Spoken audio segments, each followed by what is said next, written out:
Hi friends, welcome to Shifani vlogs. Husband கடலுக்கு போயிட்டு வந்துட்டாங்க. தங்கலுக்கு தான் போகிறாங்க.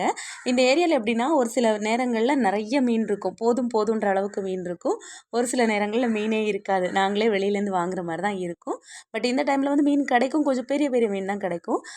இன்றைக்கி வந்து ஹஸ்பண்ட் என்னெல்லாம் கொண்டு வந்திருக்காங்கன்னா கிளாத்தி, அப்புறமா வங்கடை, வெலை மீனில் கொஞ்சம் பெருசு, அப்புறமா அது வந்து சிவப்பு கலரில் இருக்கிற அது வந்து சம்பா புளி மீனா என்ன சொன்னாங்க, எனக்கு பேர் கரெக்டாக தெரியல. இத்தனை வருஷம் ஆகுது, இது வரைக்கும் மீன்களோட பேர்கள் எனக்கு கிளியராக தெரியாது. இதில் வந்து கிளாத்தி சுட்டு சாப்பிட்றதுக்கு, குழம்பு வைக்கிறதுக்கு, அவிச்சு சாப்பிட்றதுக்கு, பொரிக்கிறதுக்கு எல்லாமே நல்லாயிருக்கும். வங்கடை மீன் வந்து சுட்டு சாப்பிட்றதுக்கு நல்லாயிருக்கும். குழம்பு வச்சு அவ்வளோ டேஸ்ட்டாக இருக்காது. அப்புறம் இந்த புளிமுளகு மாதிரி தேங்காய் அரைக்காமல் வைப்பாங்கல்ல, அதுவும் நல்லாயிருக்கும். அந்த வெலை மீன் வந்து குழம்புக்கும் நல்லாயிருக்கும், பொரிக்கிறதுக்குமே நல்லாயிருக்கும். அதை வந்து நான் பொரிக்கிறதுக்கும் குழம்புக்கும் தான் எடுக்க போகிறேன். வங்கடை மீன் வந்து சுட்டு கேட்கணும். இதில் ஒவ்வொரு மீனும் உங்கள் ஏரியாவில் என்ன பேர் சொல்லி கூப்பிடுவாங்க அப்படின்றத கமெண்ட் சொல்லுங்கள். இதில் நீங்கள் சாப்பிட்ருக்க மீன் எதாக இருந்தாலும் கமெண்ட் பண்ணுங்கள். தேங்க்யூ, பாய்.